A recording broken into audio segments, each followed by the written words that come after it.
Hello there you lucky viewers of this video. Today I am playing Pokemon Blazing Emerald using the standard Nuzlocke rule set. These rules are simple. Pokemon stay dead permanently and we can only catch one Pokemon on each route in this challenge, so let's get right into it. After escaping the moving truck I was confined in.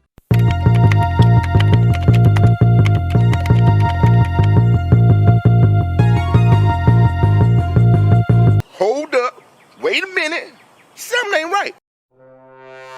Anyways, I left town and stole this man's Clefairy. I picked Clefairy because it knows the move Metronome, which can randomize into any of the 69,420 possible moves a Pokemon can learn. This is a game of chance but could be useful in a tight spot. After beating up our friendly neighborhood rival I received the Pokedex and Pokeballs, which means that the challenge has now officially started. I caught a Shinx on Route 101 before heading to Petalburg City, where I got to watch my dad talk to Izuku Midoriya from One Piece. In the forest I discovered one of the game's Hoenn forms which changed the type and appearance of certain Pokemon. It was pretty cool to see. After doing a bit of grinding and getting some potions I was ready to take on Roxanne, the first gym leader. I had this close call where Clefairy nearly died but luckily it survived. However, it turned out to be that Roxanne was a Pokemon massacre. I had put too much faith in Clefairy's jump kick move, which is highly effective against rock-type Pokemon but also deals damage when it misses. Two of my Pokemon, including my starter, were killed, and I had to use all of my potions just to keep the other two alive. Luckily, I did manage to win, but just barely.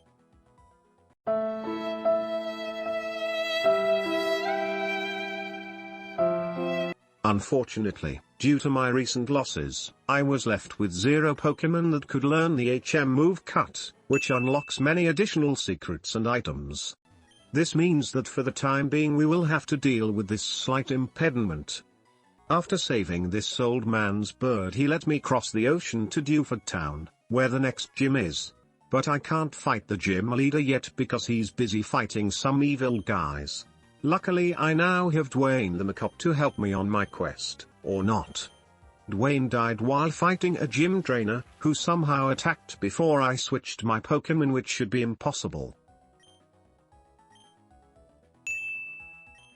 Filled with a need for vengeance, I tore through the Dark-type gym leader Blake's team and gained the ability to glow, gaining 60 feet of dark vision. This allowed me to deliver this letter and this package. And after defeating May on Route 110, I went to Moorville City, where the next gym leader is. After doing some highly advanced calculations, I came to the conclusion that Watson will be very difficult to beat as none of my Pokemon are equipped to handle him, specifically his Magnezone, which is very buff. My plan is to put it to sleep with Roselia's Grass Whistle move and try to tank using Luke's.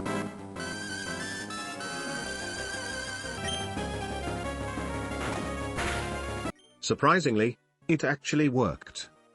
I needed Rock Smash to progress but I still had no Pokemon that could learn it, so I evolved my Magikarp and designated it the team's personal HM Mule.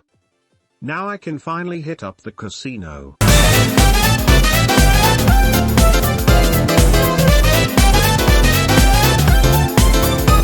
One pair of pants later.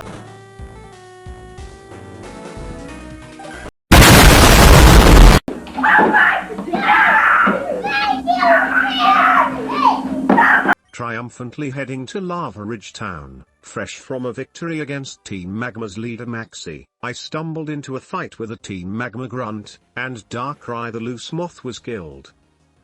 Using the goggles I received after defeating Flannery, I went into the desert and stole a crusty old rock.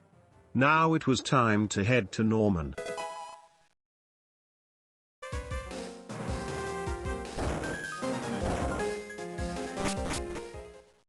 After reviving this Anorith and doing some grinding I was able to take on Norman, and it was a difficult but still manageable fight. And now, I can swim.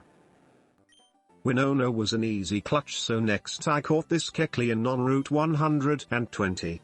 This will become useful later. My Gyarados was killed in this battle, but I will be keeping it in my team to use as a HM mule.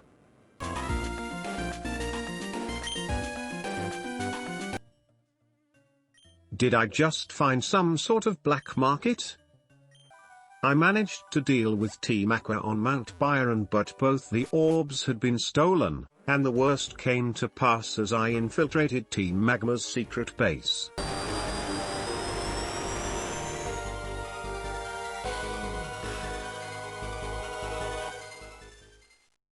Hello there.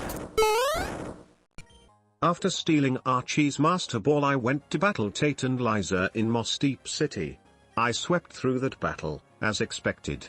But then I found Team Magma causing chaos in the Space Center. But finally, after getting rid of them, Steven gave me the dive HM. While diving in a random cave, I ran into an underwater Manaphy. I managed to catch it, though I lost Seveyepa in the process. Luckily, I still have that Kecleon from earlier, and since I finally reached Passiford Log Town, I can trade it to get a Solosis. After doing some grinding, I went into a creepy house and had the pleasure of experiencing a literal creepypasta.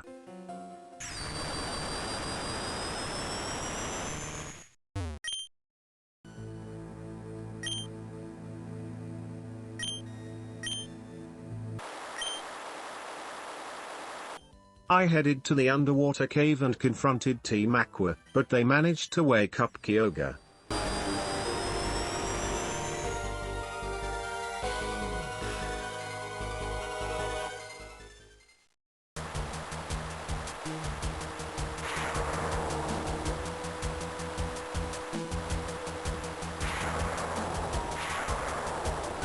Shit's about to go down like cheese fondue. After talking with Wallace, I decided to go to the Sky Pillar and awaken the third legendary Pokemon to stop the fight.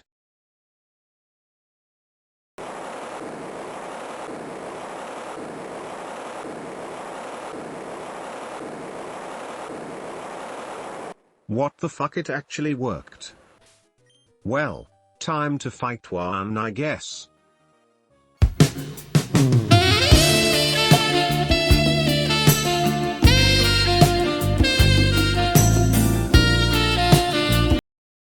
Unfortunately, I soon made the discovery that Juan was not a water-type gym leader in this game, as I had assumed.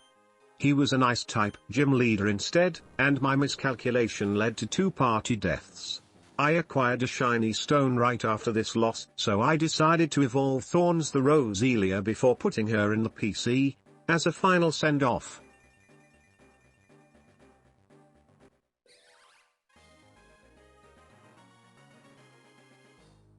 But now, it was time to go to the moon.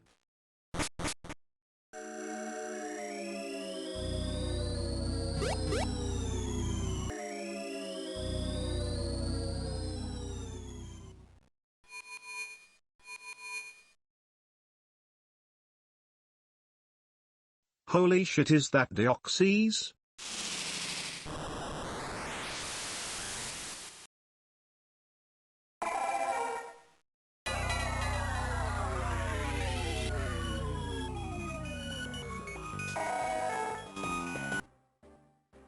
After hatching a Totodile, catching a rare Crystal Onyx and doing a lot of grinding, I was finally ready to take on the Elite Four.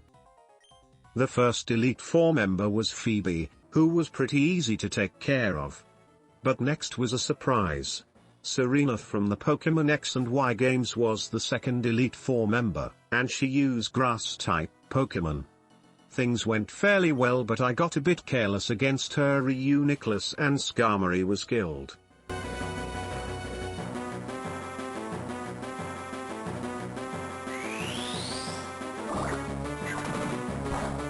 Next was another surprise, as Bede made an appearance using Fairy-type Pokemon. He was harder than the last 2 due to higher levels, but still manageable. But the last Elite Four member was Drake, and I was worried about him because he uses the highly threatening dragon types. I ended up using switch heal strats and sacrificing 2 of my Pokemon to his ancient beasts, but in the end I won. And just like that, only the champion, Wallace, was left. I was surprised I had made it this far, but I couldn't stop now, so I forged onwards. I only had 2 Pokemon left, but I had tried to manipulate it so the 2 who could deal with his water types the best were the ones remaining. Once I made it to his last Pokemon, Ludicolo, I thought I was in the clear, but it managed to slip in a surf that took down 9 volts, my Luxray. 9 volts was the first Pokemon I captured with a Pokeball in the game, and had stayed with me through thick and thin, even single-handedly sweeping several gyms. But now he was gone. Filled with a burning need for vengeance, Duosion used Mega Drain and managed to take out Wallace's final Pokemon.